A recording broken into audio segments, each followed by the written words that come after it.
Hi நண்பா, ஃபைனலாக நண்பா வந்து 1000 சப்ஸ்கிரைபர் ரீச் பண்ணியாச்சு. இந்த சந்தோஷத்தில் நான் என்ன பண்ணேன்னா மானிட்டைசேஷன் அப்ளை பண்ணேன். அப்போ எனக்கு யூடியூப் சைட்லேருந்து ஒரு சின்னதாக ஒரு மெசேஜ் வந்துச்சு. நானும் காலையில் எழுந்திரிச்சோன்னே சரி மானிட்டைசேஷன் சக்ஸஸ் ஆயிடுச்சு அப்படின்னு சொல்லி பார்த்தா ரீயூஸ்டு கண்டென்ட்டு அப்படின்னு சொல்லி மானிட்டைசேஷன் கேன்சல் பண்ணிட்டான். சரி அதுக்கப்புறம் நம்ம என்னடா பண்ணுறது அப்படின்னு சொல்லி நிறைய பார்த்துக்கிட்டே இருந்தோம். சரி அப்படி பார்த்துட்டு ஒரு 5 நிமிஷத்துல நம்மளால முடியுமா முடியாதா, ரீயூஸ்டு கண்டென்ட் வந்து நம்ம கிரியேட் பண்ண முடியுமா முடியாதா அப்படின்னு சொல்லி பார்க்கலாம் அப்படின்னு சொல்லி ட்ரை பண்ணோன்னே அகைன் நான் அப்ளை பண்ணேன். எனக்கு சக்ஸஸ் ஆயிடுச்சு.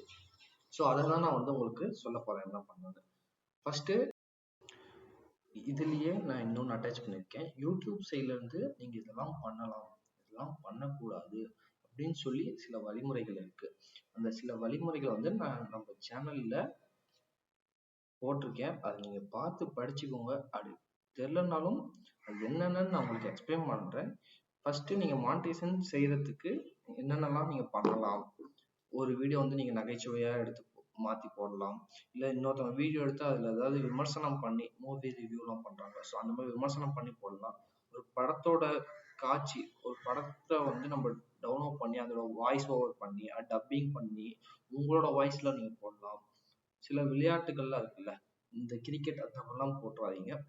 சில கபடி விளையாட்டு, உங்க ஊருக்குள்ள சின்ன சின்ன விளையாட்டுலாம் விளையாடுவாங்க. ஸோ அந்த விளையாட்டெல்லாம் நீங்க எடுத்து ரியாக்ஷன் வீடியோஸா போடலாம். அப்புறம் பிறரோட வீடியோக்களை வந்து நீங்க விமர்சனம், ஏதாவது அவங்க இந்த மாதிரி பண்ணியிருக்காங்க, இந்த மாதிரி பண்ணிருக்க கூடாது, ஸோ அந்த மாதிரி சின்ன சின்ன விஷயங்களை வந்து நீங்க வீடியோவா போடலாம். போடக்கூடாது வந்து மற்ற சமூக ஊடகங்கள் சோசியல் மீடியால இருந்து நீங்க எடுத்து போடவே கூடாது. கண்டிப்பா இன்ஸ்டா, டிக்டாக், வாட்ஸ்அப் ஸ்டேட்டஸ் இந்த மாதிரி வீடியோஸ்லாம் நீங்க போடவே கூடாது. பாட்டுகள், சாங்ஸ் வந்து நீங்க அவாய்ட் பண்ணிடுங்க. கண்டிப்பா நீங்க சாங்ஸை நீங்க யூஸே பண்ணக்கூடாது. அடுத்து சில நிகழ்ச்சின்னா எப்படி சொல்றது, மூவில தியேட்டர்ல இருந்து எடுக்கிறது, அப்புறம் கிரிக்கெட் லைவ்ல இருந்து எடுக்கிறது, ஸோ இந்த மாதிரிலாம் சின்ன சின்ன வீடியோஸ்லாம் எடுத்து போடுவாங்க. ஸோ அந்த மாதிரிலாம் எதுவும் போடாதீங்க. மற்றவர்கள் போட்ட வீடியோவே திருப்பி நீங்க போடாதீங்க. அதுவே உங்களுக்கு ரீயூஸ்டு கண்டென்ட்ல வந்துடும். அப்புறம் அவங்களோட அனுமதி இருந்தாலும் இல்லாட்டியும் அவங்க சேனல் வந்து நீங்க ப்ரொமோஷன் பண்றது, ஸோ அந்த மாதிரிலாம் நீங்க எந்த இதுவும் பண்ணாதீங்க. இதெல்லாம் பண்ணீங்கன்னா கண்டிப்பா உங்களுக்கு மானிட்டைசேஷன் வராது. உங்க சேனல் கடைசி வரைக்கும் என் சேனல் மாதிரி தான் அப்படியே போயிடும். ஸோ இந்த தப்பை நீங்க பண்ணிடாதீங்க.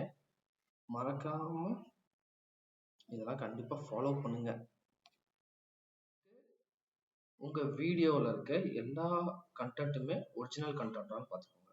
இன்னொரு டிக்டாக், இன்ஸ்டாகிராம், ஸோ இந்த மாதிரி சோசியல் மீடியா பிளாட்ஃபார்ம்ல இருந்து நீங்க எடுத்து கண்டென்ட் யூஸ் பண்ணிக்க கூடாது.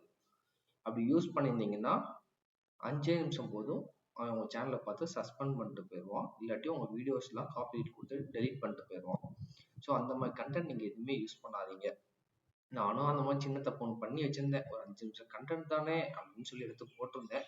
பட் எனக்கு வச்சான் பாரு ஆப்பு அப்படிங்கிற மாதிரி ஒரு ஆப்பு வச்சிட்டான். சரி அடுத்து என்ன பண்ண போறோம்னா, நம்ம ரீயூஸ்டு கண்டென்ட்லாம் எப்படி ரிசால்வ் பண்ண முடியும், அதுக்கு என்னென்ன டிப்ஸ் இருக்கு அப்படின்னு சொல்லி பார்ப்போம். ஃபர்ஸ்ட் வந்து ரீயூஸ்டு கண்டென்ட் வந்து மெயின் ஃபர்ஸ்ட் காரணம், நீங்க வந்து ஒரு வீடியோ மேக் பண்ணீங்கன்னா அந்த வீடியோ கண்டிப்பா உங்களோட வாய்ஸ் ஓவர் இருக்கணும். உங்களோட கமெண்ட்ரி, நீங்க கமெண்ட் பண்ணி ஒரு வீடியோ இருக்கணும். உங்க வாய்ஸ் ஓவர்ல வீடியோ இருக்கணும். நீங்க எடுக்கிற கிளிப்ஸ் எல்லாமே உங்க வாய்ஸ் டோன்ல நீட்டா எக்ஸ்பிளைன் பண்ணியிருந்தா கண்டிப்பா யூடியூப் வந்து இது ஒரு மனுஷன் தான் அப்படின்னு சொல்லி அக்செப்ட் பண்ணிக்கும். செகண்ட் டிப்ஸ் வந்து, நம்ம கேமரா, சில பேர் கேமரா முன்னாடி உட்காந்து வீடியோ எடுப்பீங்க. சில பேர் கேமரா வந்து நான் ஃபேஸ் காட்ட மாட்டேன் பட் வாய்ஸ் ஓவர் நல்லா பண்ணுவேன் அப்படின்னு சில பேர் இருப்பீங்க. ஓகே, அது பிரச்சனை இல்லை. ஸோ அப்படி இருக்கவங்க கண்டிப்பா ஃபேஸை காட்டி வீடியோ போட்டால் கேரண்டி சரி இது ஒரு மனுஷன் தான் பேசலாம் அப்படின்னு சொல்லியிருக்கோம். மோஸ்ட்லி ஏஐயே அவாய்ட் பண்ணிடுங்க. தேர்டு, கண்டிப்பா நீங்க ஒரு வீடியோ எடுத்தீங்கன்னா அந்த வீடியோ வந்து அப்படியே நீங்க போட்டுறாதீங்க. மோஸ்ட்லி நீங்க எடுக்கிறதே தப்பு. எடுத்தாலும் அப்படியே நீங்க போட்டுறாதீங்க.